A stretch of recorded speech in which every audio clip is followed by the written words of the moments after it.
Welcome to Necrokeep, a place where the undead lives, filled with poisonous mist, demons, undead humans. Necrokeep wasn't always a dark and gloomy place. In the beginning, it was wonderful and prosperous city, known as Ridgeburg. Ridgeburg serves as a barrier between the Empire and the Abyss. However, shrouded by the mist, the city now silently speaks of its century-long solitude and desolation. It is now known as Necrokeep. How did it become to be known as Necrokeep? Ridgeburg was ruled by a house of Duke Atticus. Duke Atticus offers an alliance and a union through marriage to the Monian Empire. Lord Jiao's, who was the ruler of Monian Empire, during the time deemed Vexana to be the most worthy match for marriage. And so Vexana was sent to Ridgeburg on a political marriage. Duke Atticus was terrible at poetry and writing letters. His letter to the House Jiaos wrote, "These are the southern lands blessed by the old gods, where rainstorms come and go, and silvery grass bathes in the moonlight's glow." Vexana admired the Duke's thoughtfulness, but those poetic words did little to soothe her unease. But when Princess Vexana arrived at Ridgeburg, Vexana didn't meet Duke Atticus. She was told that Duke Atticus had left the castle the day before on an urgent quest to cleanse a demonic infestation along the border. Vexana missed her home, where she used to have warm baths, lavish banquets, and maidens attending to her every need. Now, all she had was a grim-looking knight named Leomord, who she thought was better suited patrolling the brigs than her hallway, to ease her boredom while he waits for his fiancée.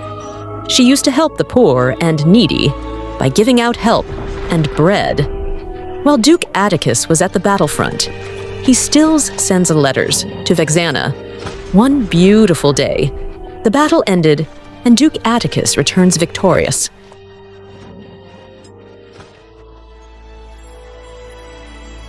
He was tall, strong, and handsome man. The princess bride, the path-keeping knight, the war-torn city. Everyone was waiting for the day of marriage between the two lovers, and it finally happened.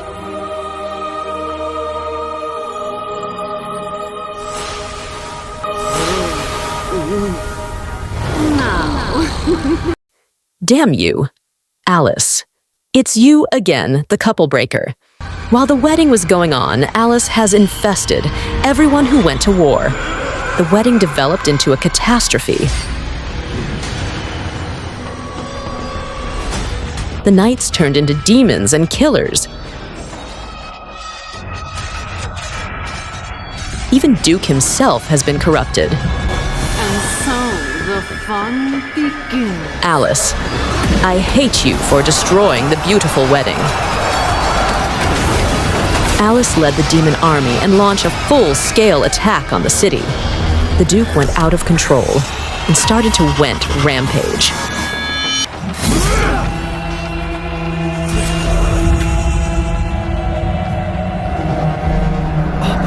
Leomord couldn't believe his eyes. It was his Duke, his childhood friend, his partner, his brother. He grew up his whole life together with Duke Atticus.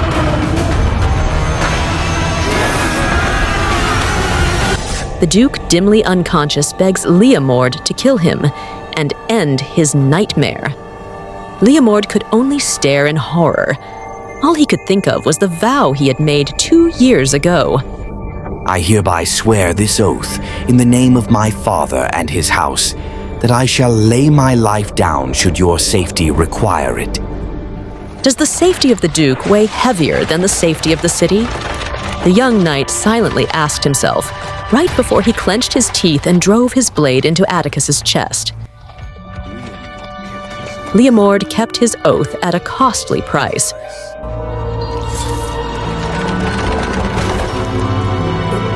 The dying Duke on his last breath. The demons are closing in! The mist. It'll destroy the demons and corrupt sentient beings. My love, make the choice.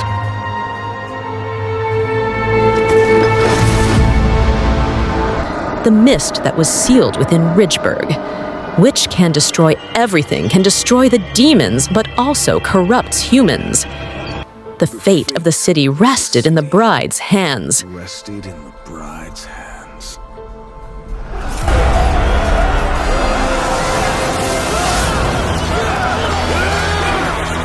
Protect Her Highness!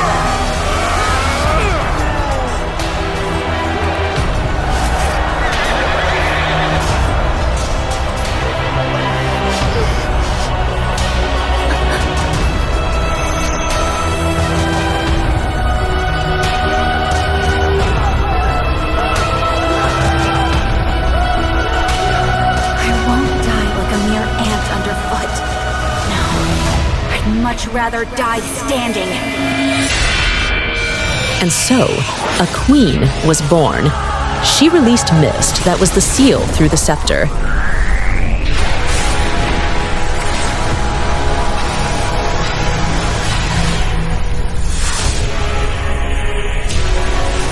And so the mist obliterated the demons and corrupts the humans.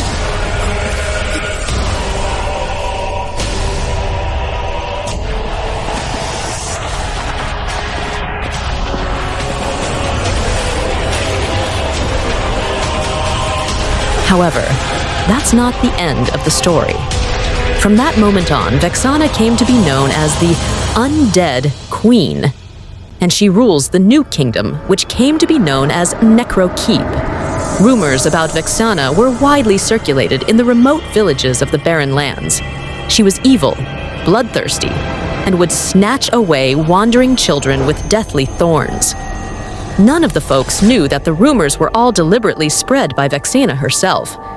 She hoped these lies would keep everyone away from Necrokeep, from the curse of the mist. To her, the misunderstandings and hatred were only a small price to pay. Whenever the Abyss launched an attack, Vexana would stand on top of the city wall in full armor and fight side by side with the soldiers. Leomord had tried to talk her out of this, saying that she didn't need to be on the front line in every battle, that she was the ruler, after all. Vexana never agreed with Leomord. To her, being a ruler meant protecting each and every person following her rule. Vexana never forget the brave warriors who sacrificed for the city. The souls of the brave fighters converged into her loyal and powerful undead knight, guarding her even after their deaths. At the place of its heart was the soul of that strongest fighter, former ruler of Ridgeburg, fiancé of Vexana, Atticus. Vexana also noticed Faramis' longing gaze. Faramis was an outsider who come willingly to Necrokeep allows himself to be corrupted by the mist in order to study and find a cure from the mist. Faramis came to Necrokeep to study not out of the responsibility of a physician, but to explore the possibility of going beyond life and death. You see, Vexana had saved him once when he was young, and while he was in Necrokeep, he fainted while testing medicine on himself. Faramis never thought he could open his eyes again, and when he did, he saw Vexana tending to him. The girl who'd brought light to his childhood had come to his aid again. Faramis willingly chose to stay here, even after she insisted to go. He hopes one day he will find a cure for the undead to save everyone and Necrokeep. In fact, she had also been watching him. She looked forward to the day when the light of Faramis would also illuminate herself. Then, 100 years had passed. The Abyss has still been attacking the Necrokeep, but Faramis with his powers, the Undead Knight, Leomord, they all still fights bravely and defends their home. On a side story, once young Sylvana lead an expedition on the borders of the Empire. She thought the mist has corroded the Empire's stronghold Ridgeburg. She prepared to launch an attack, but the Abyss demons had already attacked. While they were prepared to attack, she heard a voice, a song sung by Vexana.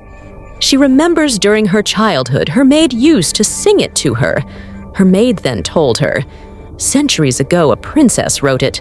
She was married off to the south and never heard from again. Sylvana halted the attack and commanded to retreat. Fast-forwarding for some years, on the other side.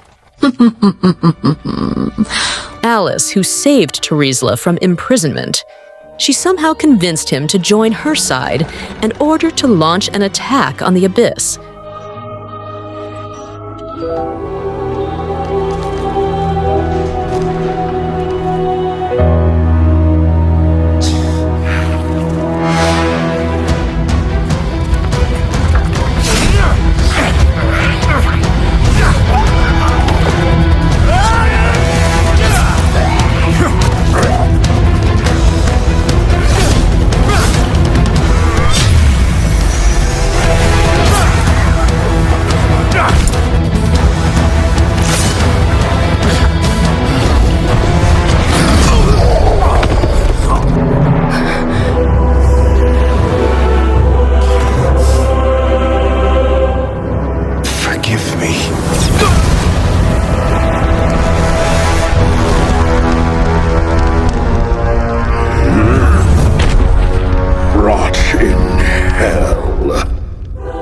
Nothing can stop them now.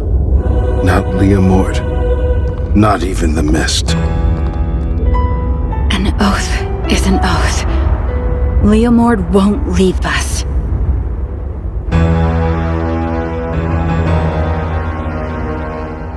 We will fight together.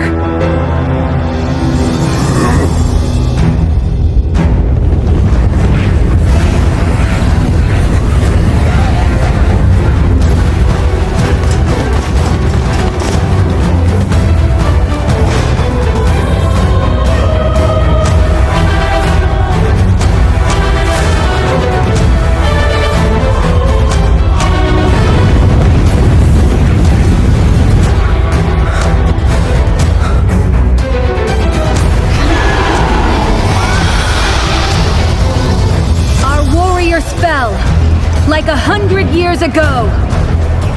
For Richard! If this is our doom, I'll console myself we fought together.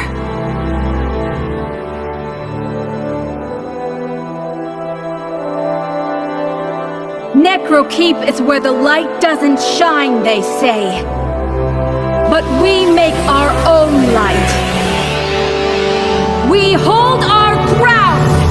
Vexana, I did it!